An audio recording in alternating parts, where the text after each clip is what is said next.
হুজুর, আপনার এই সভার সমস্ত সভাসদদের আপনার কাছে একটা প্রশ্ন ছিল হুজুর। প্রশ্ন আমার কাছে? আচ্ছা বলো, কি প্রশ্ন শুনি। আমরা বলছিলাম কি হুজুর, আপনার এখানে এত সভাসদ রয়েছে, কিন্তু আপনি সবাইকে ছেড়ে গণেশের কেন এত তারিফ করেন? গণেশ আপনার চোখের মণি কেন? আপনি সব সময় দেখেছি আমাদের ছেড়ে ওর বুদ্ধির ভীষণ প্রশংসা করেন, কিন্তু এর কারণটা কি আমরা জানতে পারি?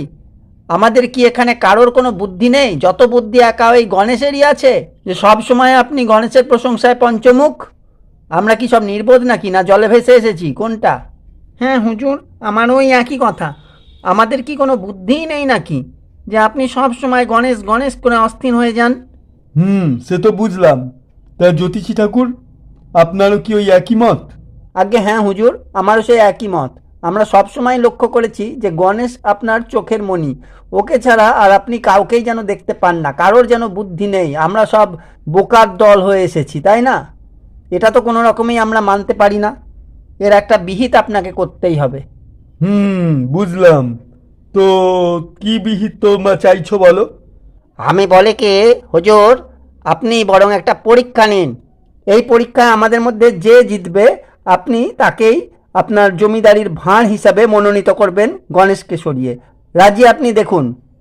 আচ্ছা বেশ নায়েব, তোমাদের সকলেরই যখন একই মত, তখন এক কাজ করি, আমি বরং একটা পরীক্ষা নিচ্ছি।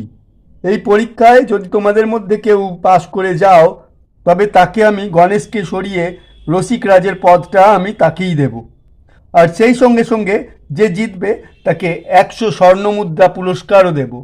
কি রাজি তাহলে তোমরা সবাই? দেখো। আজ্ঞে হ্যাঁ হুজুর, আমরা খুব রাজি। আপনি পরীক্ষা শুরু করুন। ঠিক আছে, তাহলে আমি পরীক্ষা শুরু করছি। আমি এখানে সবার মাঝে একটা ধূপ জ্বালছি।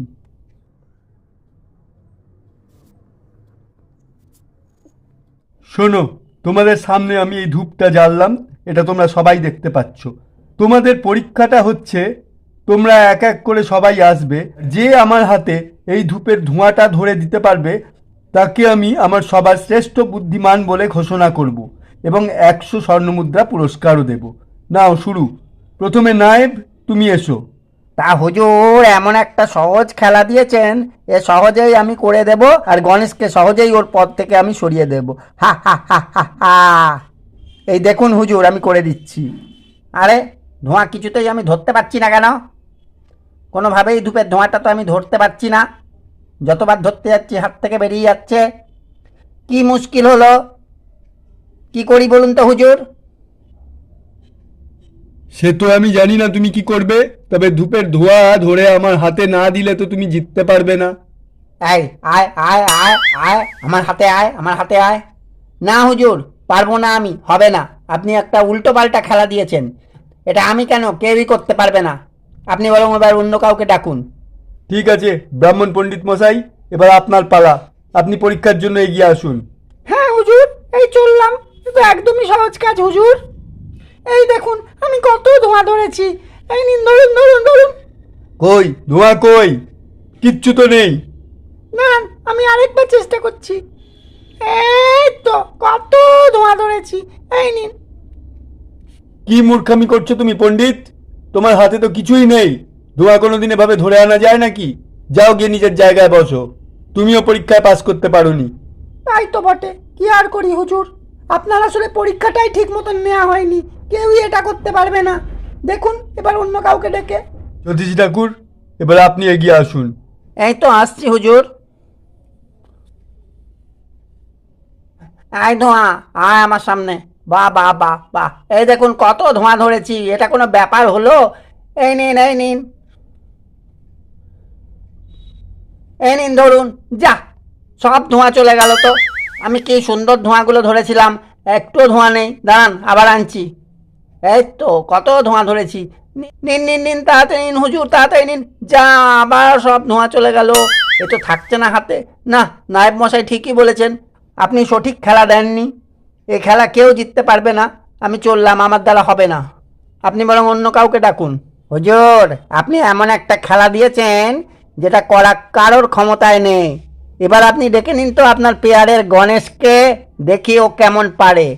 যদি পারে তাহলে মেনে নেব যে আমাদের থেকে ওর বুদ্ধি অনেক বেশি, আর যদি না পারে তাহলে কিন্তু সবার রসিকের পদ ওকে ছাড়তে হবে। গণেশ, এবার তোমার পালা। দেখিয়ে দাও তো তোমার বুদ্ধি ওদের থেকে কোথায় বেশি। হুজুর, আপনার কথা মতো আমি এই খেলায় অংশগ্রহণ করছি, কিন্তু এর জন্য আমার একটা কাঁচের গ্লাসের প্রয়োজন। একটা কাঁচের গ্লাস ব্যবস্থা করে দিতে হবে। এই কি আছিস? গণেশকে একটা কাঁচের গ্লাস দিয়ে যা শিগগিরই। দেখি কাঁচের গ্লাস নিয়ে গণেশ কি করতে চায়। এই দেখুন হুজুর, এটা কোনো ব্যাপারই নয়, একদম সহজ খেলা। এই কাঁচের গ্লাসটা আমি এই ধূপের ধোঁয়ার ওপর ধরলাম। দেখতে পাচ্ছেন হুজুর, কত ধোঁয়া এই গ্লাসের মধ্যে ভরছে। এবার আপনি নিন হুজুর, দেখুন কত ধোঁয়া আপনার চারপাশে, সারা শরীরে আপনার কত ধোঁয়া হয়ে গেল। আরে বাহ, কি আশ্চর্য! এই এত অসম্ভব কাজকে তুমি কত সহজেই সম্ভব করে তুললে। এই জন্যই তো তোমার বুদ্ধির এত তারিফ করি গণেশ। কি নায়েব মশাই, ব্রাহ্মণ ঠাকুর, জ্যোতিষী ঠাকুর, সবাই দেখলেন তো কেন আমি গণেশের বুদ্ধির এত প্রশংসা করি? এই ধূপের ধোঁয়া কেউ আপনারা আমার সামনে ধরে এনে দিতে পারলেন না, কিন্তু একমাত্র গণেশই পারল। তাই আপনারা আজকের পর থেকে আর কখনো গণেশের ওপর দিয়ে নিজের বুদ্ধির তারিফ করতে যাবেন না।